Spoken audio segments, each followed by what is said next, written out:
Ben arrivati ragazzi, sono una nuova puntata del Calice Nero. Buonasera Adimer. Buonasera maestro. Contattato in mattinata per sostituire Giacinto, come sempre presente. Io non so come fa, ma veramente gli faccio una statua, no? Non più di una statua, ma gli faccio una statua da bere. Quindi ragazzi, da bere da donne, quindi. Allora, oggi, ieri siamo volati negli States con gli Overkill, con Jason Bittner, grandissimo batterista, grande persona. Oggi vogliamo in Norvegia, sempre appunto nel continente europeo, nella vecchia Europa. Oggi abbiamo un nome che è nato nel 2000, loro fanno Melodic, Black, Thrash, Black Metal, eccetera, eccetera, nel senso, eccetera, eccetera, nel senso che riescono a dare delle giuste, corrette vibrazioni, e stiamo parlando di un nome abbastanza grosso. Loro sono niente poco di meno che i Susperia, appunto con Mr. Attera. Welcome. Thank you. That's what I call an intro. That was cool. Thank you for being here this evening. It's truly a pleasure to have you on behalf of Susperia. And yeah, I think we could get it started already. Prima domanda, vai. Okay, so you have quite a curriculum, not just with Susperia, because you also did vocals live for Borknagar. You also have been part of Chrome Division, and Susperia, to begin with, was not called Susperia, but was called Seven Sins. Oh, you've done your research. That's not so many people know that, actually, but yeah. The original name was Seven Sins, and when we made the first demo in 1999, we released it under the name Seven Sins, but this was, in the beginning of the internet era, so when I started to search on the online, I discovered there was like hundreds of bands called Seven Sins.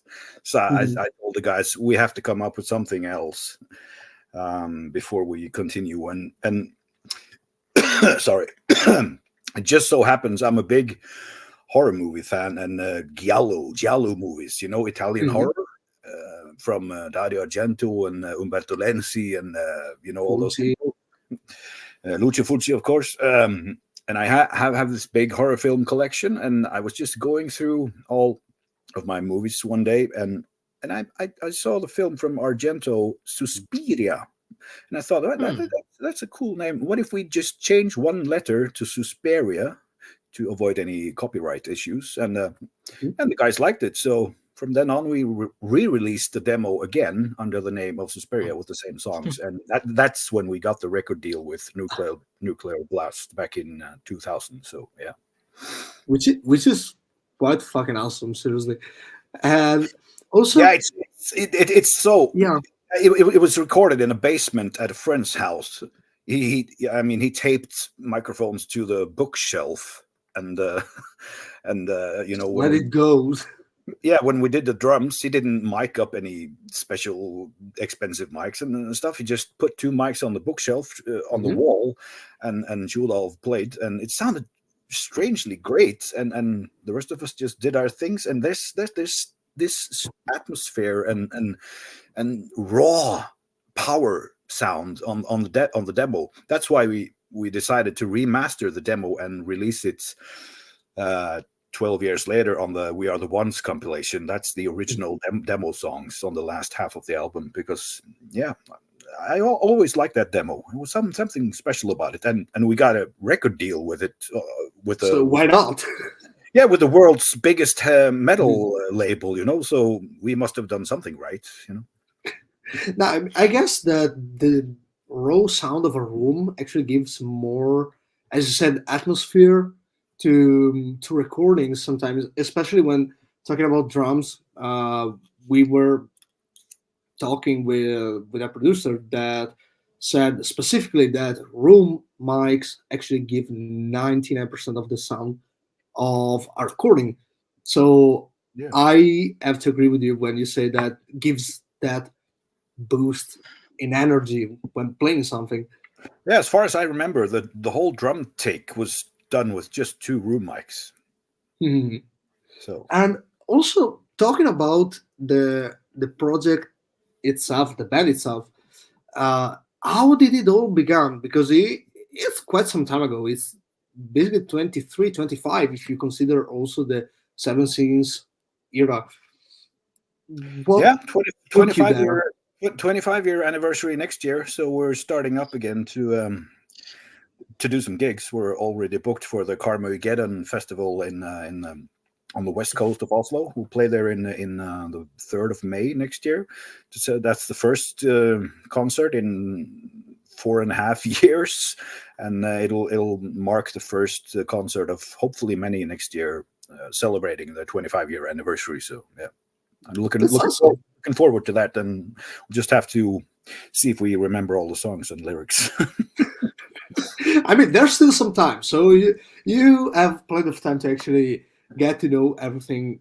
Like yeah, and taken into consideration, I left the band. I never thought I would, but I had it just became inside my music bubble. It became too much because I had joined Chrome Division, and Borknagar had hired me to be their live vocalist because they were so requested to play festivals and tours in South America and Europe and everything, and they didn't want to say no, so they called me and asked, "Can you do it? Can you do it for us?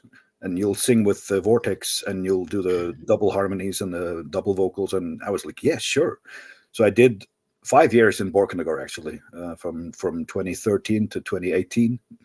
And when I had all this going and Chrome Division, and I have to admit, with all this going on, I had a bit of a lack of inspiration. I couldn't write suddenly I couldn't write lyrics or come up with anything useful for Susperia. So I decided, after a long round of thinking, that instead of holding this great band back, I should rather step out and let them find another guy to sing and move on, So that was in 2015.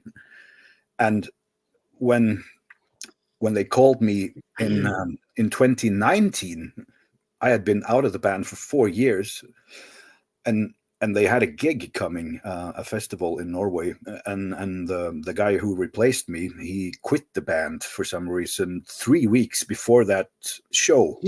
So they were desperate. They didn't want to cancel because they booked the festival 1 year before. So they called me and asked if I could step in and do it. And yeah, of course, it's like riding a bike. I remembered all the songs, and we did the gig, and it was very successful and very fun. And by that time, I was no longer doing Borknagar stuff, and I had also left Chrome Division, so I was free to focus on Susperia again. And it felt so good being back with the guys that I said, if you want me to, I'll join you again. I'll come back. But that was 2019, and that was one concert. And since then, the pandemic, COVID came, just some months after we did the gig, COVID hit the world, and everything stopped. So yeah, it was bad timing. But in reality, I've done one show with Susperia, in almost 10 years. So it's going to be a lot of hard work to get things going again. And now I've even forgot the question I was answering because I'm just rambling along. No, actually, you kept it straight. Yeah, now I will translate back what we were talking about. Vai. Allora, praticamente ho iniziato la domanda dicendogli un attimo qual è stato il suo percorso all'interno della band, perché appunto stavo dicendo che lui ha un curriculum molto interessante, perché è stato cantante live per i Borknagar, ha avuto il ruolo di cantante all'interno dei Chrome Division, e stavano dicendo prima che i Susperia, prima di essere Susperia, si chiamavano Seven Sins, e praticamente parlato un po' della della storia della band. Allora, Seven Sins è nato appunto nel 99, 98-99, e hanno fatto un solo demo. Perché il cambio di nome? Perché il demo che hanno fatto, Illusions of Evil, l'hanno fatto uscire appunto con questo nome, poi tramite ricerca online hanno visto che c'era una miriade di band che si chiamavano così, e quindi ho dovuto cercare praticamente in fretta e furia un altro nome. E lui è un grande appassionato di cinema horror, e appunto ha una grossa collezione di film in merito di qualsiasi regista, mettici Argento, mettici Fulci, Fulci Bava. appunto, e tantissimi altri.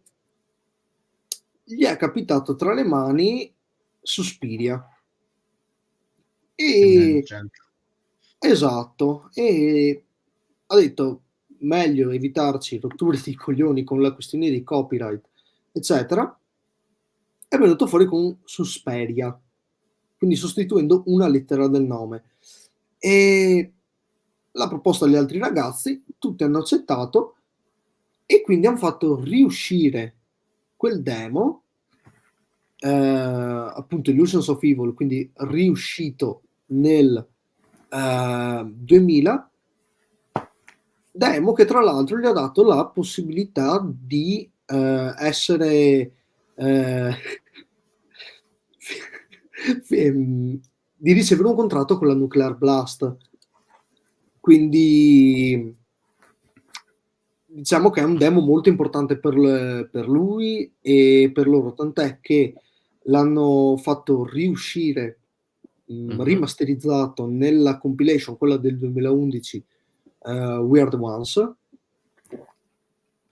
e ha detto che c'è qualcosa nel suono di quel demo che è particolare, perché ad esempio la batteria, cioè, non è registrata in maniera professionale, cioè hanno preso proprio, lui ha detto, 2 microfoni attaccati su una libreria dall'altra parte della stanza, è registrato, e magicamente suonava da Dio. Quindi questo è stato un po' l'inizio del progetto, della band. E poi è venuto fuori anche il discorso che lui ha abbandonato per un periodo il gruppo dal 2015 al 2019, perché era talmente oberato musicalmente parlando, tra appunto il Borknagar, tra i Crown Division, che era arrivato a un punto dove non riusciva a scrivere testi, non riusciva a scrivere delle parti fatte bene, vocali, per quanto riguardava il materiale, e ha detto non vale la pena che io fermi il gruppo, piuttosto faccio un passo indietro, mi allontano io e lascio che i ragazzi vadano avanti. Quindi lui appunto è andato avanti con la questione Borknagar, che tra l'altro ha spiegato che è stato contattato perché avevano in quel periodo, perché parliamo del 2013, avevano iniziato ad avere un sacco di chiamate per festival, eccetera, non volevano dir di no, e quindi appunto l'hanno contattato, e là appunto è rimasto per 5 anni. Poi appunto nel mentre i Susperia hanno trovato un altro cantante che nel 2019, per motivi ancora sconosciuti, ha deciso di quittare la band 3 settimane prima di un concerto, un festival anche grosso, che è stato l'unico concerto che lui ha fatto da quando è rientrato nei Susperia dal 2019 Mhm. e praticamente era un festival già organizzato un anno prima, ha deciso di quittare, quindi l'hanno chiamato per, tra virgolette, disperazione, perché non volevano cancellare all'ultimo. Quindi lui ha detto, sì, beh, io i testi me li ricordo, le canzoni me le ricordo, e appunto gli ha dato una mano. Poi inizialmente doveva essere temporanea questa cosa, poi lui gli ha detto, guarda, se volete posso anche rimanere, nel senso che non ho più problemi neanche con i condivision, cioè posso focalizzarmi. È stata una boccata d'aria fresca per lui Ok. quel periodo di allontanamento, nel senso che poi è tornato più attivo di prima. Poi che non abbiano più avuto modo di far concerti al momento, appunto per questioni principalmente Covid, poi altre ragioni loro. E niente, questo qua praticamente hanno preannunciato che avranno dei concerti che verranno l'anno prossimo per 2024. 25 anni Sì, de- della carriera. esatto, del progetto, quindi stanno conteggiando anche la questione Seven Sins in mezzo. Mhm. E Ok. appunto è il primo, ma di tantissimi altri a maggio vicino a Oslo, appunto. Perfetto. Allora, per quanto concerne invece la vena artistica, quella più estrema, ma anche quella più atmosferica, visto che si tocca la parte melodica, quindi la parte della melodia, quanto Atera è riuscito con il suo estro, ok, artistico, a dare quelle venature che chi ascolta la parte, la creatura appunto della band riesce a trasformarsi. In che senso? Come riescono a trasformarsi i fan di Susperia? Come se Ok, fossero dei branchi. okay. So we're talking Wow, about you your. guys have a good memory if you translated all that. I'll give you a shorter answer next time. No, it's totally fine. Seriously. So don't worry about it. I told you, just say what you need to say, and it's going to be my problem afterwards. So it's you, entirely fine. you even translated my my cough. Yeah, that's true. That's true. I'm so focused on translating that I try to translate everything. Okay, so he asked, since with Susperia we're not just talking about uh, Grande Susperia. black thrash metal, or we're talking also about the melodic side of those genres and that mix that has been created. Uh, how are your vocal abilities able to blend together with the music and the band and be able to morph the fans and the listeners into uh, and now I'm screwed because I don't remember how to say that. Uh, like the like a group of animals. How the fuck you call it? Uh, like a huge group of, yeah, let's call it a huge group of animals that are Yeah, in the wild, in the yeah, wilderness. I get what you mean from a bird to a lion. You know, Yeah, from squeak squeak to you know, yeah, exactly. yeah. Uh, you're asking how I'm doing what I'm doing, or Hmm? are you asking how I do my vocal Yeah, ability? how do you think that your vocal abilities are able to blend with the band and change the fans?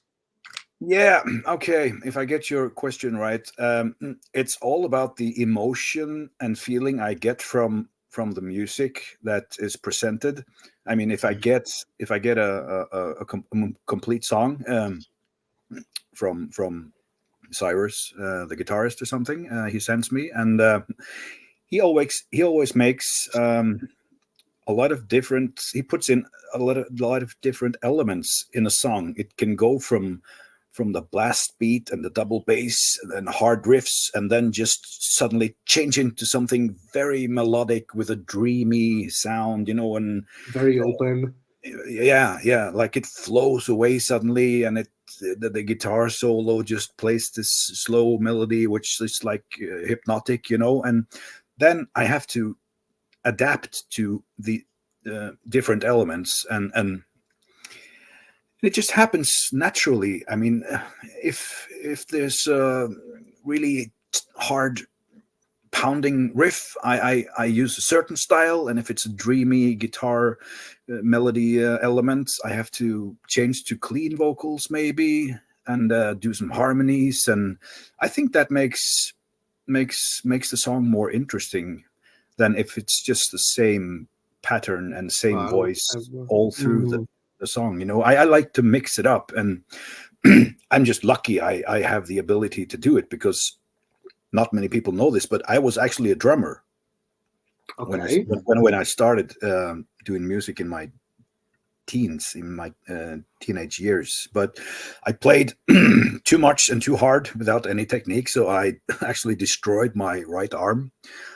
It got inflamed, and when I was 17 or 18 years old, I got this inflammation in the arm, and it's still there 30 years later. Jesus Christ. So I can't play the drums anymore, and I can't play guitar, and I can't even, hold a pen for more than 2 minutes and write, and just my hand it gets worthless. I can't use it. It has no power anymore. So I had to give that up, and what's left? Well, I have to try to sing then, and after years of training and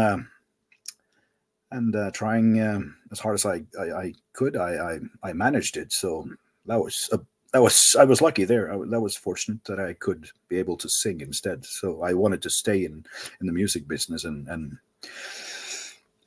express myself. And I'm happy being a vocalist, that I ended up being a vocalist. I like to be, not in front of the stage and taking control, but I like the power of just screaming out my feelings in a microphone to a lot of people. That's a good feeling. Looking at someone in the eyes and screaming at his face. And seeing them knowing your own lyrics and singing with you, that's a very special feeling. I mean, it's really cool. Yeah, I can see that. So also, thank you for giving us an insight on how you also became a vocalist, because it's something that maybe not many people know. And my question regarding all this is that how was your family about it? Like, willing you to pushing with music, and even with the sudden change that you had to do from drums to vocals due to health concerns? It was maybe a lucky accident. I don't know. Maybe it was fate. I don't know. Maybe. I don't know. And how was your family with it? Like, did they help you out? Did they push you even forward? My family. Yeah. Oh, my family, they had to chase their dinner plates over the table because we rehearsed in the basement. So so they had to support what you were doing. The whole floor in the house where my parents lived was shaking, every night. But they didn't mind, because it was my passion, my hobby.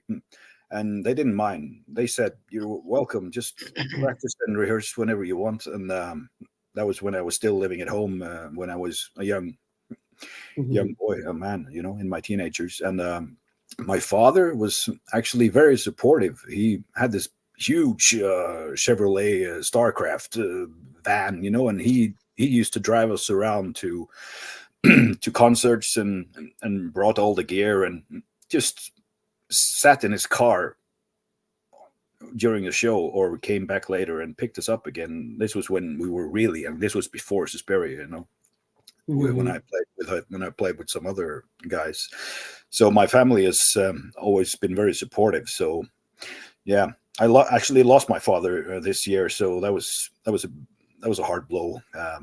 But he was an old man and he lived a good long life. So yeah, but he was a good man. He helped me a lot and supported me all along the way. And he didn't mind that I quit school and focused on music and just followed my passion. He just supported me and helped me with it. So all hail my father for his support and help. That was a huge inspiration. And as I said in his funeral, I will continue to make him proud, because he told me he was proud of what his son had accomplished, traveling the world and doing all the things I have been so lucky to experience, so yeah. So if he saw you happy, he was happy as well, and so on.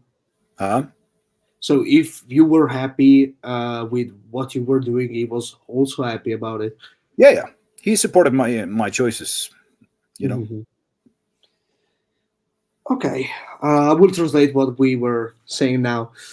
All right.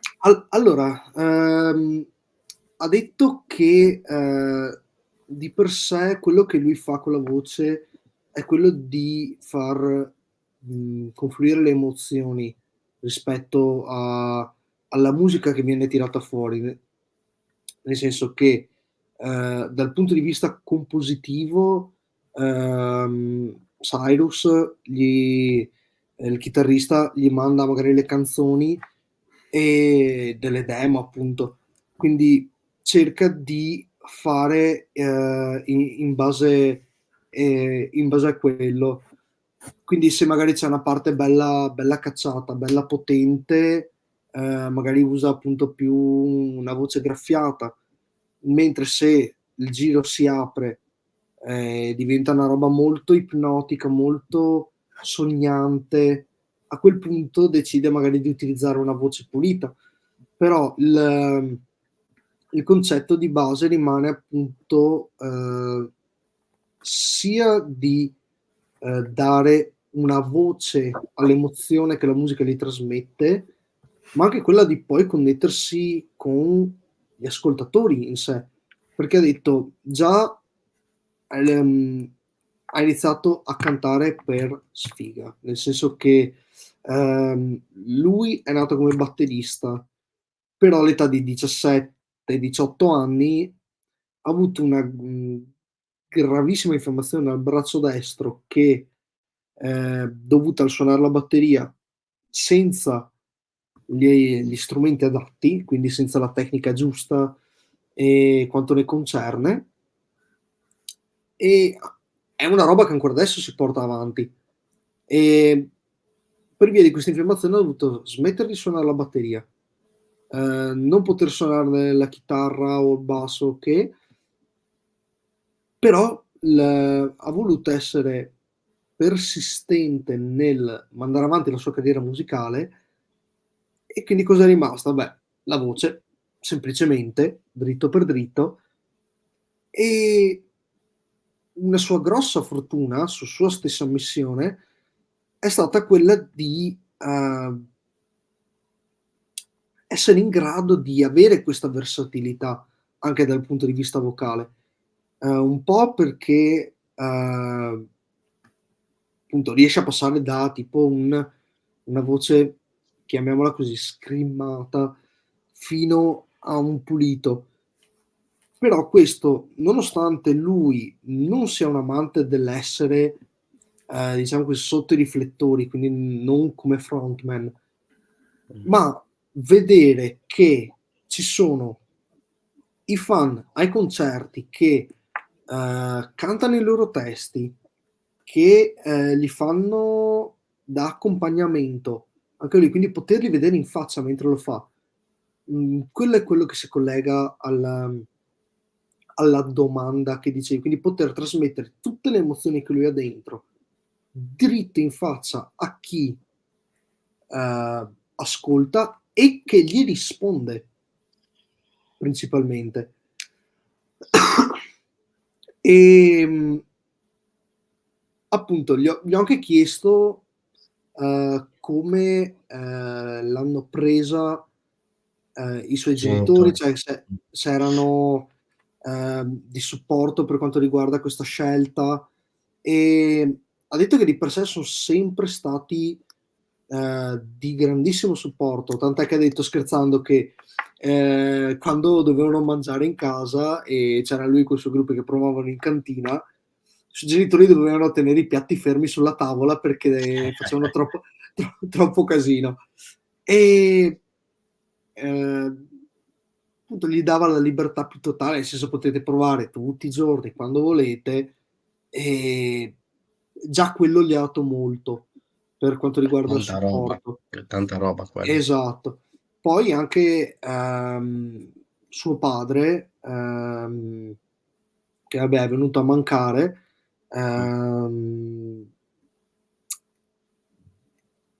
l'ha sempre supportato dal punto di vista anche semplicemente di trasporti, nel senso che magari quando era tanto giovane aveva altri gruppi, prima appunto dei Susperia, prima che iniziasse la sua carriera così, prima che avesse modo di essere automunito, lui li accompagnava in giro, caricava la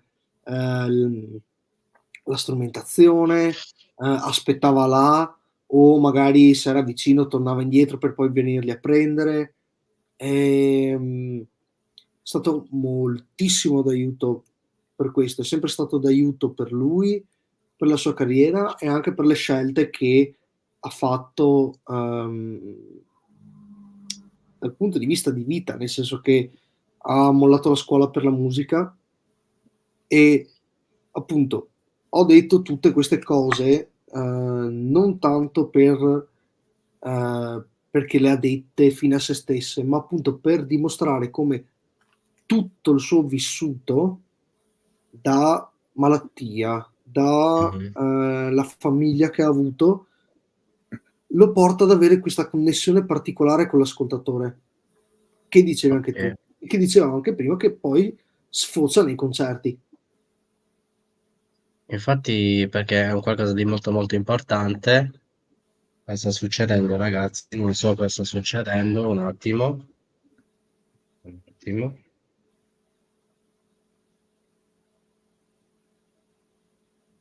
Scusate, non so cosa sta succedendo, ogni tanto il telefono va a impazzire. No, stavo dicendo, in poche parole, la famiglia è un qualcosa di molto importante perché riesce proprio a far accrescere il talento ancora di più e la passione di quello che si ha all'interno. Invece con una famiglia che ti metti i bastoni tra le ruote, non vai avanti. Sì, non ti Quindi, aiutano per niente. infatti, quindi un'altra domanda appunto a Mister Matera è questa. Le tue vocals come riescono a interpretare la morte e allo stesso tempo questa morte come può essere un fattore predominante verso la musica estrema, però creando anche una luce contorta, ma anche una luce di speranza, per poi tutto questo connubio, tutte queste segmenti, entrare in un luogo dove si sente la disperazione, le urla. Come si riesce a percepire tramite le tue vocals queste, se si possono percepire questi fattori? Okay, so we were talking earlier about the connection that you love to have with the fans during a show, for example. And his question now is regarding that connection. How, apart from the vocal abilities that you have, uh, how are you able to actually make them feel, for example, feelings of grief, or maybe struggles that one is going through, and also life in general, and give this maybe not so positive things happening, and give them a light in a way that can give hope and so on, but still one is able to perceive that desperation, that struggle that one is going through. If I understand your question right, I will try to answer it. I mean, I'm not a poet or a writer. I'm a fucking metal singer, you know. So Okay. yeah, I'm not the author of books or a poet, as I said. I guess my lyrics are not too complicated. They are just straightforward, and I have noticed over the years I've written over 100 lyrics by now, 100 songs plus, and I can see a pattern there. There's some kind of desperation in the words and the lyrics I write, because they're based on either personal experiences or friends that I see go through shit, and then either make it out of that shit or just Going downwards. Going downwards, and you know, I've had too many friends that died, you know, from getting caught up in bullshit and many unfortunate situations and life choices. So I write. It's going to sound like a cliche, but I write from my heart and my experiences. And I guess people can relate to it because there are so many fates and different life situations out there that a lot of people can connect to the lyrics in their own way. I mean, one person can maybe listen to a song and get inspired, and another person can listen to the same song and get depressed, you know, because it all depends on how they perceive and Yeah, there's some sort of freedom of interpretation. The way they interpret the song. Thank you.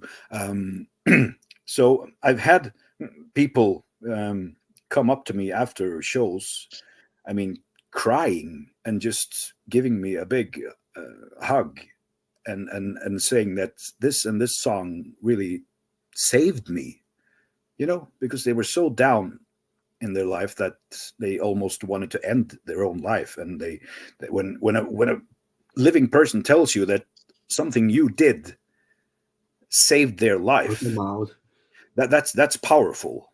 That's really powerful. And kneeling down on the stage and looking, I remember this, I don't remember the country or the town, but I remember I stared into this girl's eyes when I sang one song, and she was just bursting into tears and crying and crying and crying, and you could see her lips moving, singing along with the lyrics. So obviously she had a special relationship to that song, and she was just crying and crying. I mean, it's a special situation. Not many people are fortunate enough to experience something like that, because it hits you. It hits me. It feels like it's just not a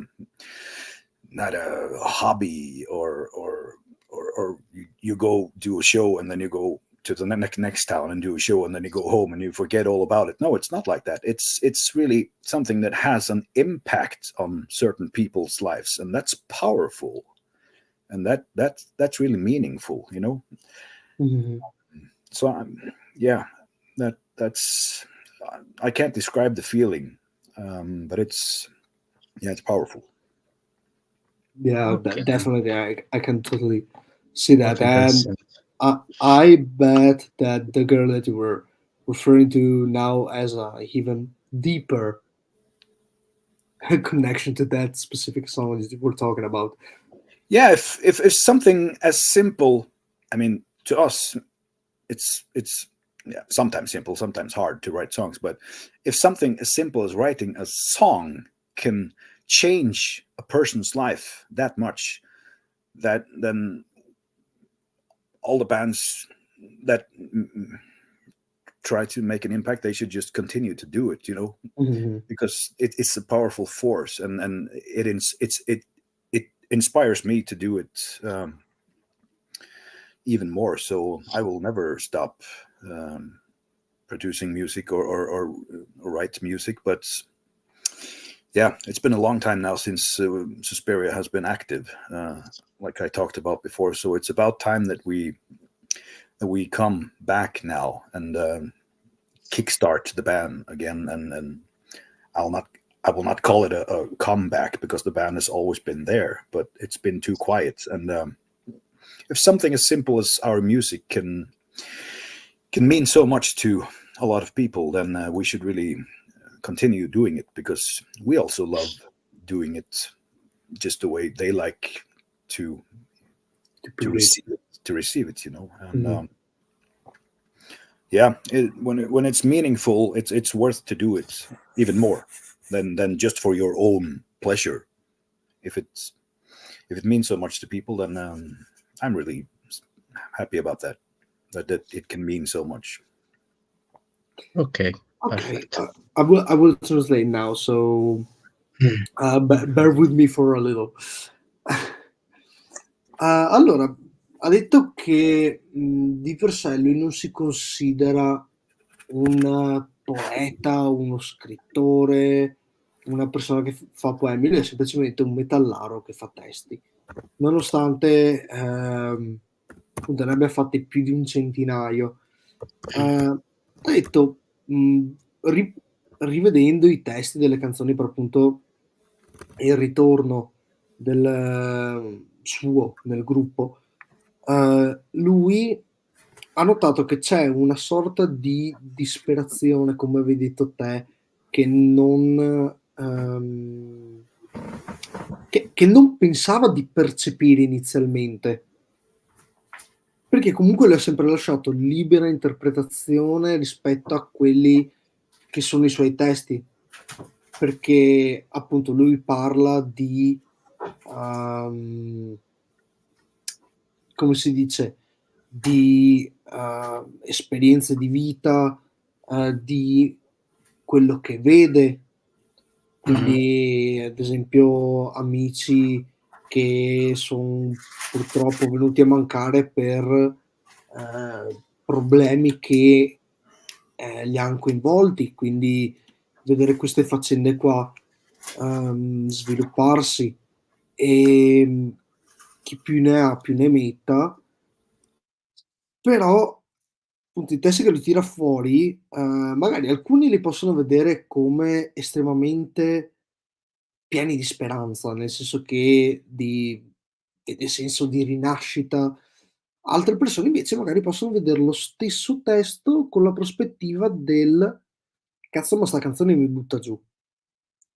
Quindi poi ognuno la rielabora come meglio, la sente, più che la vede o la legge. E tutte queste cose, ehm, vanno nel mega calderone di quello che è il suo scopo come cantante, Mh. anche collegandosi a quello che diceva, prima del, concerto. Ha detto che è una cosa molto potente il fatto di permettere a delle persone, ehm che hanno una certa connessione con scusa? Salute. Grazie. Che hanno una certa connessione con le canzoni, ehm, che lui scrive, perché, gli capita magari finire un concerto e avere gente che lo vada ad abbracciare dicendo questa canzone mi ha salvato, mi hanno tirato fuori da dei problemi che avevo. Quindi è E una terapia, una sorta di terapia. esatto, per alcuni lo è, per altri può benissimo non esserlo. Però appunto Certo. ognuno crea il suo legame con le canzoni. E ha parlato di di un concerto, ha detto che non si ricorda di per sé quando è stato, ma c'era questa ragazza, lui era piegato inginocchiato per terra a cantare, ha visto che c'era questa ragazza che stava grondando di lacrime, cantando i suoi testi.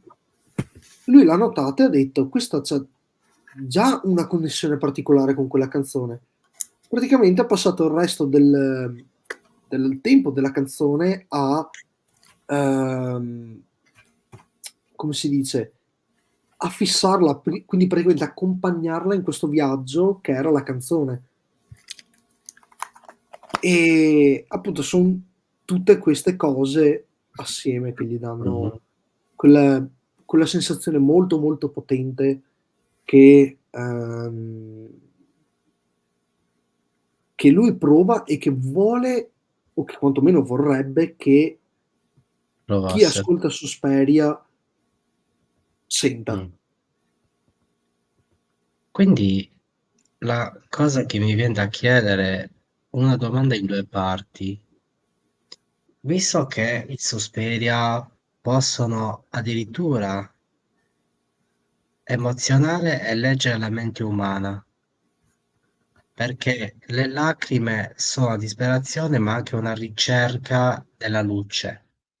Quindi le menti dell'essere umano è molto particolare, molto strana, molto affascinante. Quindi, Atera, come riesci te invece, attraverso gli occhi, senza quasi cantare, ad esempio, in un live, prima che iniziate nel cantare, prima che inizi nel cantare, quindi che iniziate nel accendere la miccia Susperia, e vedi le persone davanti a te, come riesci a entrare all'interno della loro mente? Questa è la prima parte. Poi ti faccio la seconda. Okay, so this is going to be a double question. So I will go with the first part, and then is going to bring us the second part of it. And since I have all night. So it could be a triple, quadruple question. Come, just okay. So one at a time, we're getting there. So since we talked about tears and the double meaning that they could have, that it can be leaning between sadness or even our rebirth in a way, and also about the connection that you had with the girl while you were on stage. But generally speaking, how are you able to create a connection at a live show when you are not singing and you still have to start even singing one single note? Like, you get on stage, you get on the front, and how do you get the people involved to get those flows of emotions coming between you and them? I'm not a very pretentious guy, so I'm not hiding behind some mask or an image on stage. I'm just myself. I'm totally open. I tell jokes. I make the crowd laugh. I expose myself and tell funny stories about myself, and you know, I'm totally open. So I'm just sometimes just having fun with the audience, you know, because it doesn't have, even if it's metal, some bands have to keep a certain image, you know, with the corpse paint and all that stuff and the Satanism. I mean, The true thing.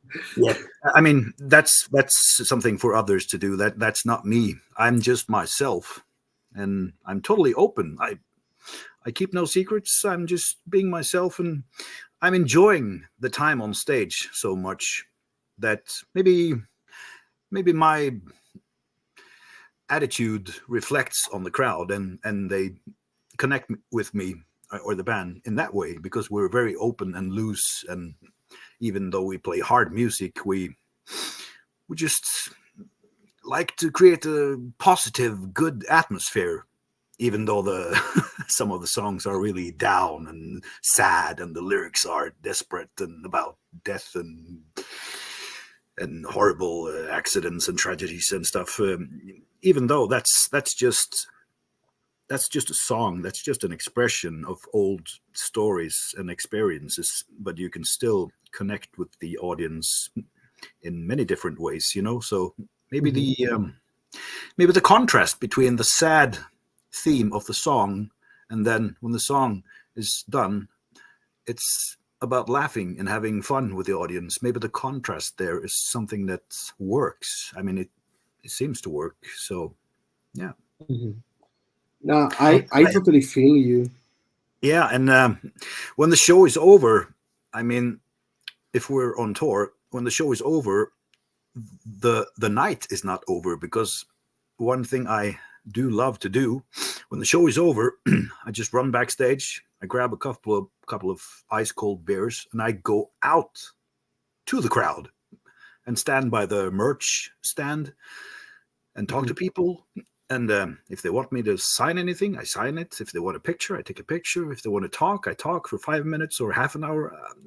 I mean, I don't sit in the backstage and just wait for the bus to leave for the next city or next country. I go out and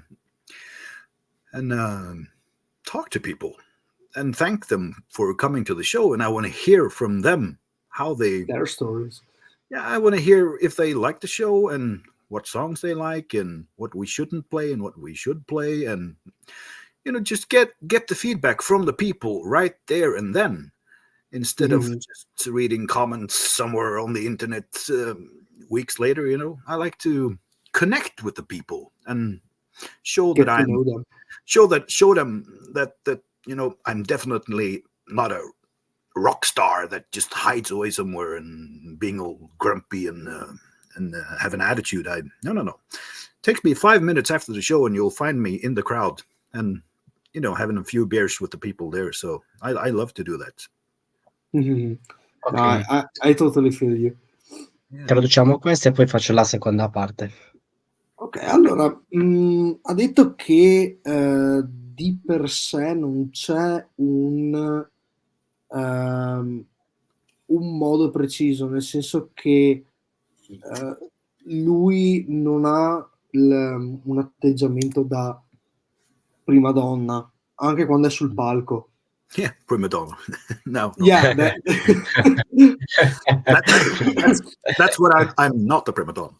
No, that's what I was saying, that you are not willing to act as a prima donna on stage. I could get that. Yeah. Anche sono cazzi, se no. Praticamente lui è se stesso sul palco, quindi anche se si tratta di tematiche appunto non propriamente felici, perché appunto si parla di morte, di sofferenza, di disperazione, lo nomini, è in mezzo, e crea quella sorta di contrasto che lui ha trovato che comunque funziona, nel senso che comunque questo non è un gruppo che ha bisogno di avere un'attitudine quando sono sul palco. Cioè lui ha detto non è che abbiamo bisogno di avere corpse paint per stare sul palco, essere fissi, seri, tutto quanto, no, anzi tant'è che anche alla fine dei concerti si nota molto questa cosa, nel senso che qualcuno magari pensa, vanno fuori dal palco, basta, morta la serata, Mhm. E invece un cazzo. La Non c'è un serata cazzo. continua. La serata per loro continua, quantomeno per lui, perché lui va dietro, in backstage, prende un paio di birre, va al merch e inizia a parlare con le persone. That's the kind of contrast we were talking about. Like,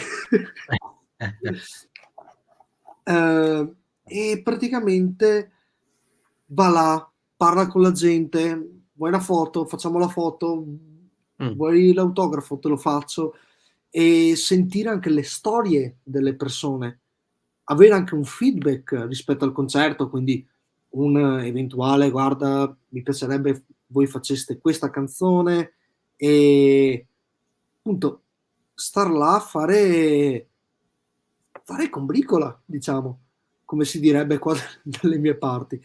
E indipendentemente dal fatto che debbano andare in un'altra città o in un'altra nazione la mattina dopo o addirittura finito il concerto. Sta quanto tempo può a parlare con le persone. Ok, allora io faccio la seconda parte della domanda, a te lascio la chiusura delle calice. Quindi Ok, una domanda che ti fa, perché scusami se ti ho mutato, ho sbagliato, stavo mutando a me perché stavo tossendo. ho notato. Allora, scusa, no, no, ho sbagliato. La vecchiaia è anche questa. Allora, visto che abbiamo toccato il lato della morte, il lato della disperazione, quindi dei lati molto sentimentali, molto interni della persona, ok? Molto intimi, voglio sapere come si pone Atera all'interno di qualche struttura. In che senso? Una struttura dove vengono ospitati delle persone, ok? Dove delle persone adulte vengono con le malattie che hanno pregresse, portati come se fossero dei bambini di 2 o 3 anni, ok? Oppure allo stesso tempo entrare in un luogo dove vi sono dei bambini in quell'età, proprio 2 o 3 anni. Con la sua voce pulita, a Atera, come potrebbe riuscire a dare una voglia di vivere, una grinta, un qualcosa che internamente la musica può dare, solamente la musica può dare. Quindi una terapia vera e propria, non tramite farmaci, ma tramite l'ugola di Atera. Okay, this is quite a tough one. Uh, Right. I like a challenge. okay, so with the use of just clean vocals, uh, just picture yourself, uh, theoretically speaking, sorry, uh, and you are getting yourself into a ward in an hospital where there are newborns, let's say like 2 years old, 3 years old, that are unfortunately um, terminally ill. But with your clean vocals, you can be able to uh, give them a therapy and being able to give them hope to um, to have a rebirth in a way. I What haven't I do you haven't met think? I Yeah, haven't met too many 2-year-olds that are into my band. that's also something foreseeable. But let's picture yourself doing this sort of therapy that you're giving. It doesn't have to be necessarily by using lyrics from your band, or necessarily your music. What kind of vibe you would love to provide them to give this sense of hope and rebirth from the illness that they are affected from? Wow, that's a philosophical and spiritual question. Huh.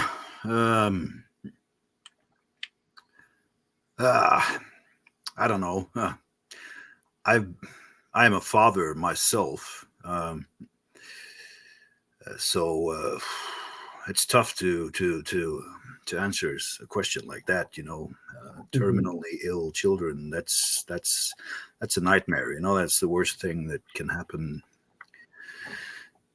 to a family. You know, so if I could in any way participate to make a situation better by using my talent or my abilities, I'd love to do that. I mean, it's funny you should ask that now, because I had a stepdaughter from a relationship many years ago. I was a stepfather to a girl. She was like, when I met the mother and we became a couple, she had a daughter, and the daughter was like 4 or 5 years old, and I lived with them for almost 4 years, and yeah, I became like a stepdad to her, and that was like many years ago. So today she's a grown-up woman, and she has children of her own. But it's so strange you should ask this, because unfortunately and very sadly, she had 3 children, but she lost her baby that was only 10 months old. Yeah, it was just 4 or 5 weeks ago, and she called me and asked if I could sing in her child's funeral. So it's very strange that you should ask this. It's almost like you knew this, because I of course I was totally devastated, because I have, even though it's 25 years ago, I was living with her as her stepdad.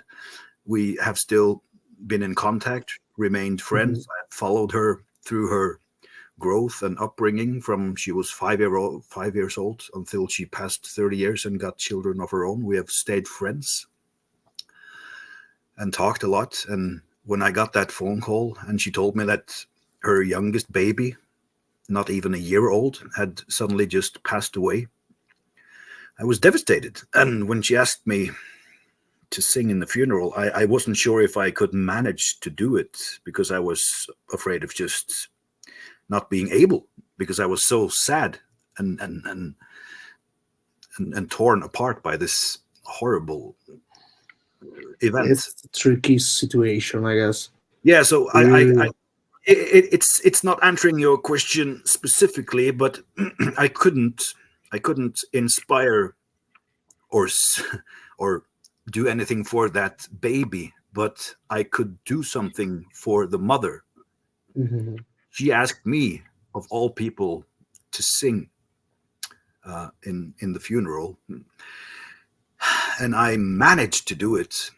And she was like, after the funeral was over, she gave me the biggest hug and just held me for like 5 minutes, and she said, "Thank you, thank you, thank you. That was so fantastic, so fantastic. You made this funeral, you know, less, if possible, a bit less sad." I mean, it was to her, it was it meant the world. She was so happy I could do it, and I was so happy I managed to do it without, you know, breaking apart and just not being able to sing the song. And she wanted me to do "Nothing Else Matters" by Metallica, so I did that in a church for a baby, and that was yeah, not good, but it felt good to help her in her sorrow and grieving process, you know. Mhm. That's if me singing for her and her family in the church made this a bit easier, then it's amazing. then I feel I have done what I can, you know. And it's easy for me to sing, but it's not easy to lose a child, and it's just horrible. But if I can help, I will do it. I will try my best. Mhm. Which is very, very honorable from you to actually say something like this seriously. And I need to give you the props for actually being able to do something like this, even in tough time like that one. Being Yeah, able to do something like this is truly amazing. That was one of the hardest things I've done in my life. I thought about singing in my mother's funeral 14 years ago. I couldn't never do that. I considered singing in my father's funeral. I couldn't do that, so I just played a tape instead of a song I recorded with some other people from England, a ballad. I played that over the sound system instead, because I could never manage to sing in my own family's funeral like that. I would just break apart, and yeah, it wouldn't work. But for her, my daughter, my stepdaughter, I'm glad I could pull it off and do that for her, because it meant so much to her and the rest of her family, obviously. So yeah. Okay, I will go and translate what you Ho già talked capito about. che è un qualcosa di molto toccante, va. Sì, è abbastanza tosta, nel senso che lui ha trovato, ovviamente ironicamente parlando, Certo. in un certo senso divertente il fatto che sia stata fatta una domanda del genere. Credo, ha detto come se quasi voi sapeste di questa cosa, che ovviamente non lo sapevamo, non potevamo saperlo. Certo. Allora, di per sé, te lo dico già, non ha risposto rispetto alla domanda che hai fatto, però ha raccontato un'esperienza molto, molto pesante. Ecco, è quello che volevo. Esatto. Praticamente ha La detto risposta. che Già parliamo capito. di ormai 25 anni fa, lui ha avuto una relazione con una signora che aveva appunto questa figlia, quindi che per lui è diventato, visto che hanno convissuto per 4 anni, hanno avuto questa figlia qua, che era già nata quando lui è entrato nella vita della signora. E vabbè, poi le strade si son separate e son comunque rimasti in contatto, comunque si son sentiti, e adesso questa signora, che ormai ha praticamente 30 anni, ehm, qualche settimana fa, 4, 5 settimane fa, l'ha chiamato, per dargli una brutta notizia. Nel senso che, una delle figlie che ha avuto, che aveva 10 mesi, è venuta a mancare.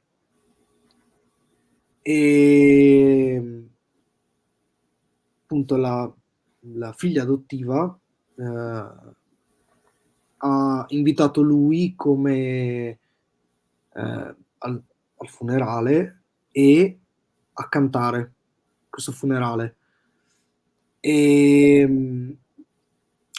Di per sé lui vede questa cosa come strana, nel senso che non riuscirebbe lui in sé a fare questa cosa, perché ad esempio ha considerato far la stessa cosa al funerale di sua madre, non l'ha fatto. Funerale di suo padre, stessa cosa, ma invece ha fatto uscire dall'impianto una canzone che lui aveva registrato assieme a degli altri suoi amici, perché la sofferenza era troppo pesante per quello che era la situazione, quindi non riusciva. E in questa occasione la figlia adottiva gli ha chiesto di cantare appunto Nothing Else Matters a questo funerale. Lui l'ha fatto senza problemi, in un certo senso, e ha ricevuto dalla figlia adottiva, dalla famiglia in sé, un abbraccio enorme alla fine del funerale per ringraziarlo del gesto, per quello che ha fatto. E ha detto, lui è anche padre, quindi può solo immaginare cosa si può provare in una situazione del genere. E ha detto, di per sé io non sono in grado di essere d'aiuto, proprio l'ha vissuto sulla sua pelle, non posso essere in grado di essere d'aiuto in quelle situazioni, ma se posso essere d'aiuto per chi era vicino a quella persona tramite il canto, ad esempio, ben venga. Nel senso che anche in questo caso di sicuro non ha reso serena la situazione, ma sicuramente ha reso un po' più leggero, per quanto si possa rendere leggero, il clima. Quindi sì, di per sé questo è quello.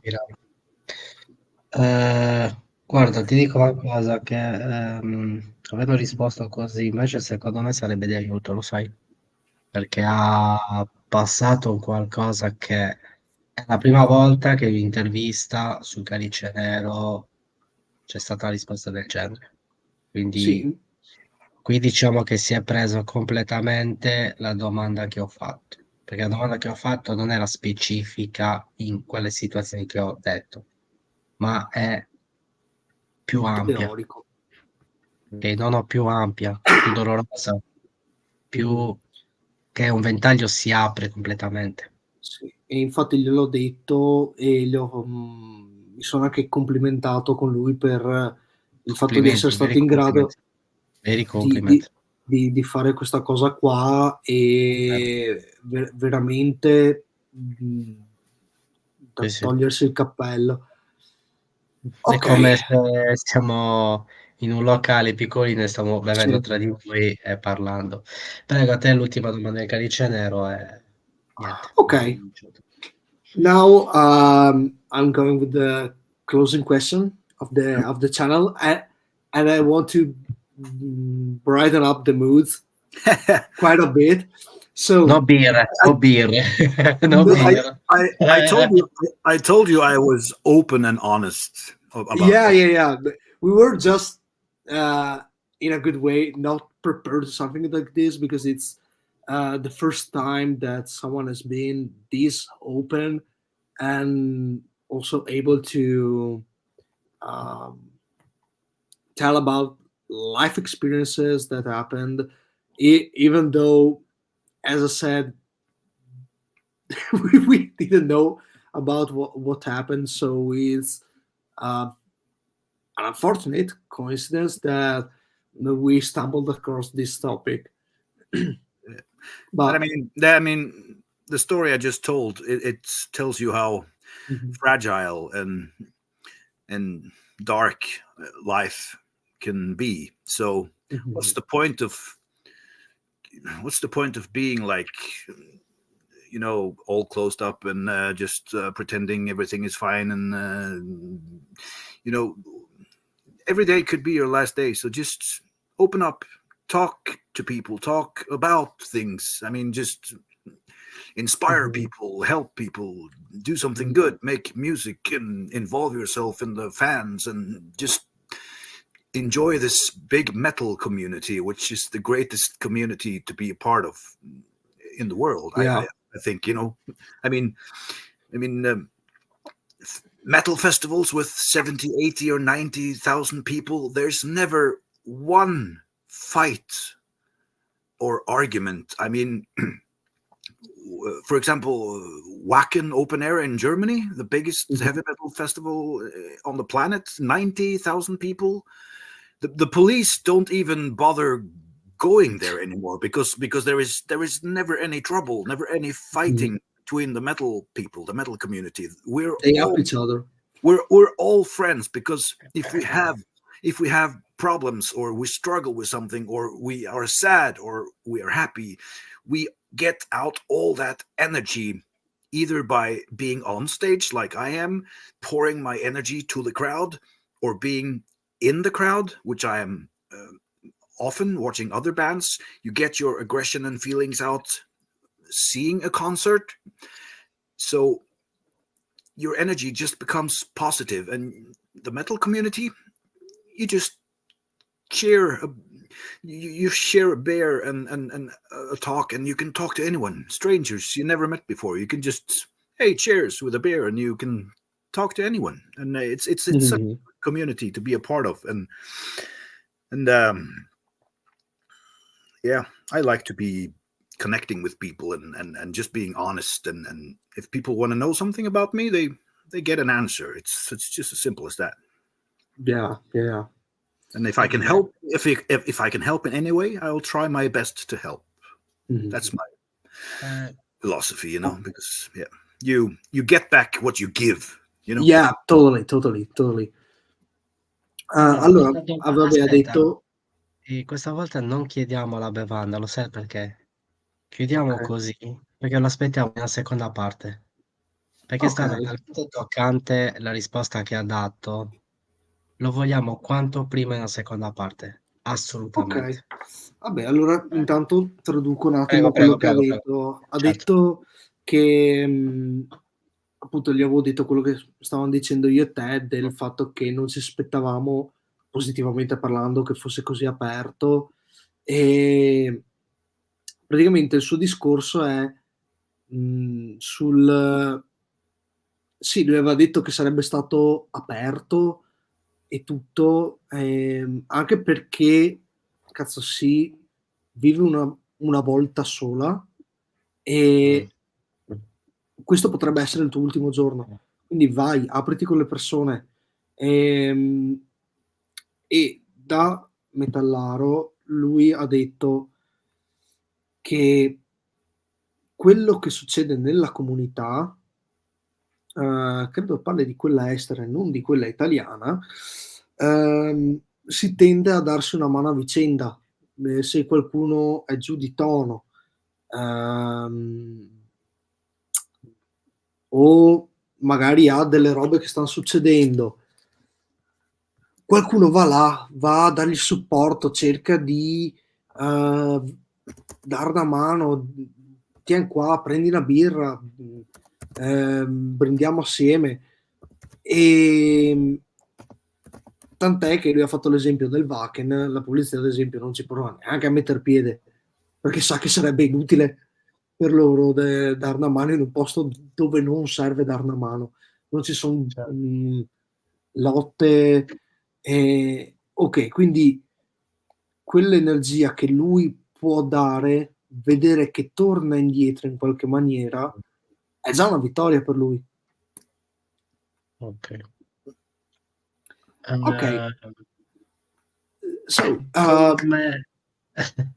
è come se il tempo si è fermato oggi. Non so il perché. Sì, in un certo senso, sì. We were saying that it's like time is stopped in a way, and also I know I talk a lot.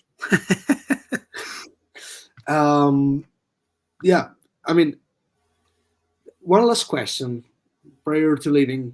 We were talking about the closing question of the channel, but we've decided that we would rather ask you that in a second part of the interview as soon as possible. And we will go for another question instead, which is, I mean, you were talking about the fact that people, for example, at Wacken, they don't bring out any issue, or there's no police involvement at all, because it's all part of the community, what metalheads give to metalheads. And I want to ask you about something. What is, or and what do you think about metalheads against bullying? Yeah.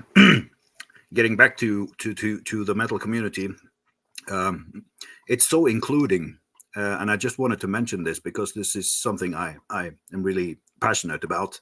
One of my best friends started this foundation 8 years ago, and it's called Metalheads Against Bullying, and it's just gotten so big that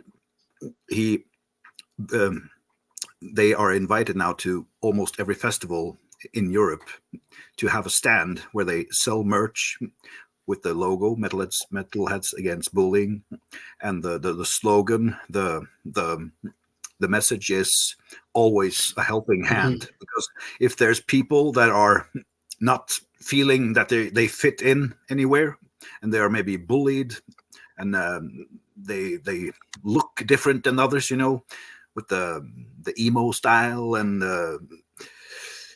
they are like, yeah, bullied in school or in their teenagers, or even when they're grown up.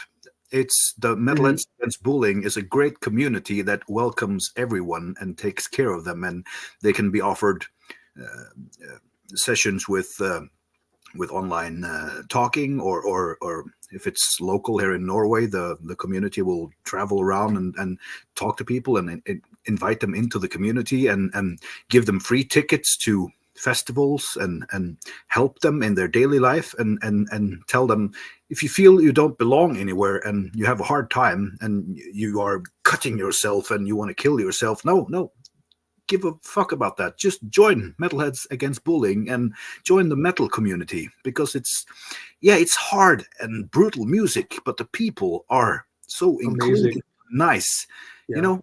So if people feel that they don't fit in anywhere else, just come to us and we'll take care of you, and we'll give you a good time, and we'll be your friends. You know, that's a great philosophy. And I'm so proud of my friend for starting this foundation.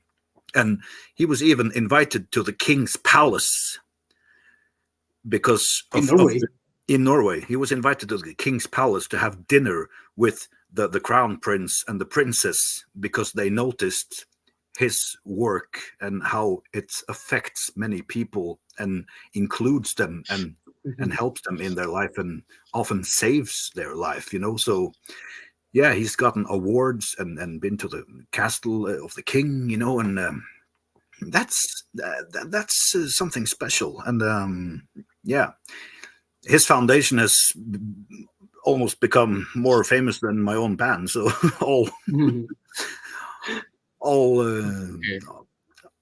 I mean, I wish him the best. I think they do a great job. I just wanted to mention that. Yeah. No, I do wish that as well, because seeing the results, and it's truly an amazing thing. And obviously, if anyone needs any help, anyhow, just reach out, and they will help you out no matter what. Yeah. Ok, allora gli ho fatto un'ultima domanda comunque abbastanza a bruciapelo, perché in Norvegia 8 anni fa era nata, adesso è diffusa a livello europeo, però appunto è nata là questa organizzazione, che è stata organizzata da un suo amico, fondata da un suo amico, e che si chiama appunto Metalheads Against Bullying, che è stata collegata, una domanda collegata rispetto a quello che dicevamo prima della comunità. E questo perché? Perché è diventata una cosa talmente tanto grossa come aiuti, perché se qualcuno ha problemi gli danno una mano dal punto di vista psicologico, quindi con della terapia. E guarda, metto il link nella chat, se puoi pubblicarlo tra i commenti, Alan. Praticamente lui con questa organizzazione, questo signore con questa organizzazione, è arrivato a livelli talmente grossi che sono sempre invitati a festival in giro per l'Europa.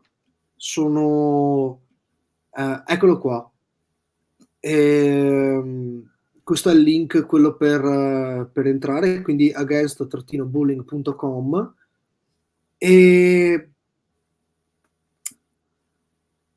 si può comprare merchandise, si può chiedere supporto, ti danno anche biglietti per concerti eventualmente, ma ti danno la possibilità di entrare a far parte di questa comunità che è appunto del metallaro si dice per chiunque alla fine, perché non c'è un vero target.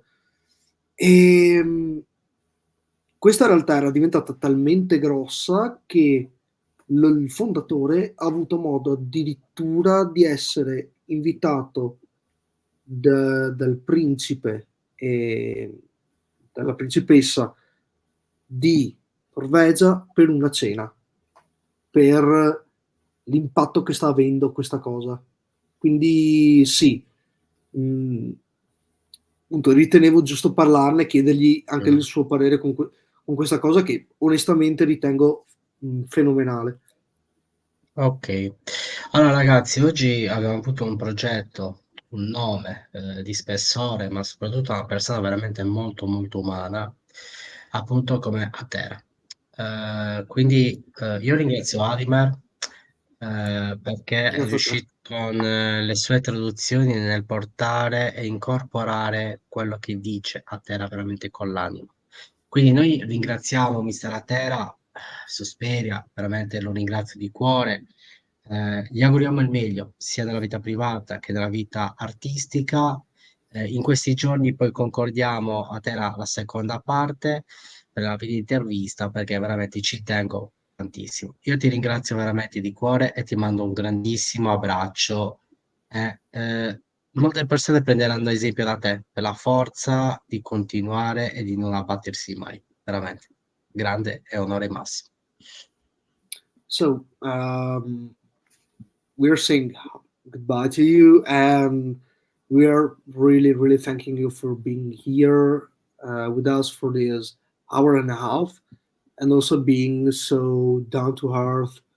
And it has been a really heartwarming interview from our point of view. And seriously, he will keep in touch with you to get the second part of this interview.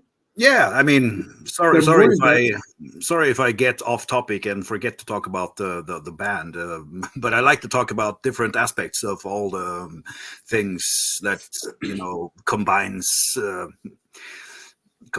this community. I mean, metal people and metal artists. I like to explore all the elements and talk about it. So if you have specific Susperia questions, we'll take that in part 2 sometime later.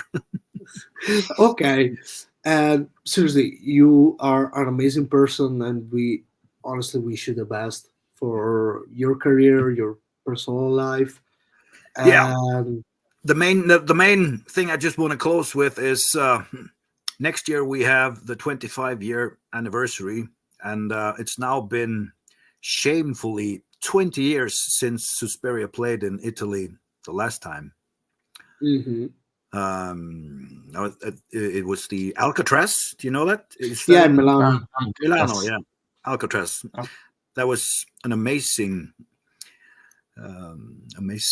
show. I mean, that was even longer ago. That was 2001. Yeah, that's 22 years ago, actually. That was with Susperia and your own Lacuna Coil. Lacuna Coil. Jesus fucking Christ. And Lacuna Coil. it was Susperia, Lacuna Coil, Nevermore, In Flames, and Dimmu Borgir. Just a small lineup, like with no big names at all. That was one of the greatest tours I've been on in my life, and all of those bands from that time to today have become so huge. I mean, Nevermore sadly don't exist anymore, but In Flames and Dimmu and Lacuna Coil, they're top-selling metal bands, and we were fortunate enough to be a part of that now legendary tour that went like 5 weeks over Europe. So I will never forget that tour. So yeah, we have to get things going again, make a new album, celebrate 25 years, and get our asses back to Italy and do some concerts. That would be fucking amazing. For sure. We are looking forward to have you here once again. Yeah. Ok, allora lo congediamo e traduciamo dopo, appunto, così lasciamo andare appunto Mr. Atera. Thank you very much, Atera. Thank you. Thank you. Anytime. Thank you guys for having me on your show. Bye bye, Atera. Okay, see you later. Talk to you guys. Thank you all. Thank you all for watching. Thank you. Bye. Bye. Ok, prego. Sì, allora, detto quello che avevo già accennato all'inizio, ossia che appunto l'anno prossimo sono 25 anni di carriera del gruppo, quindi detto che è da tantissimo che non torno in Italia, vabbè, raccontato dell'ultima volta che sono stato in Italia, che è stato nel 2001, con gruppettini veramente piccoli come Lacuna Coil, Dimmu Borgir, Nevermore e gli In Flames. E ha detto che spera di tornare presto qua e solamente i gruppi italiani non voglio suonare in Italia. I gruppi grossi sì, ma i gruppi italiani l'Italia non è che va molto d'accordo. È anche normale e condivido la scelta di molti gruppi appunto underground. Vabbè, è meglio che mi sto zitta, va. Ok ragazzi, rimane un attimino che ti saluto in privato. Allora, cosa cazzo volevo dire? Boh, mi sono dimenticato tutto, non lo so. Allora, oggi ci deve essere il progetto di Acrops, che è un gruppo tedesco EBM Industrial, viene ripreso il 17, quindi non preoccupatevi. Ci deve essere l'incantation appunto con Anime domani, ma è stata rinviata appunto a destinarsi nel breve, entro il mese di dicembre. Ragazzi, io ringrazio Anime perché in 2 secondi mi ha dato l'ok per fare l'intervista, quindi ha salvato lo spettacolo. Quindi il grande spettacolo continua, non si fermerà mai. Ci vediamo domani direttamente con la One Man Iblis, appunto rimaniamo in Italia. Niente ragazzi, quindi il grande spettacolo continua, non si ferma mai. Il sacro codice non è 000, la morte vi renderà liberi. Au revoir.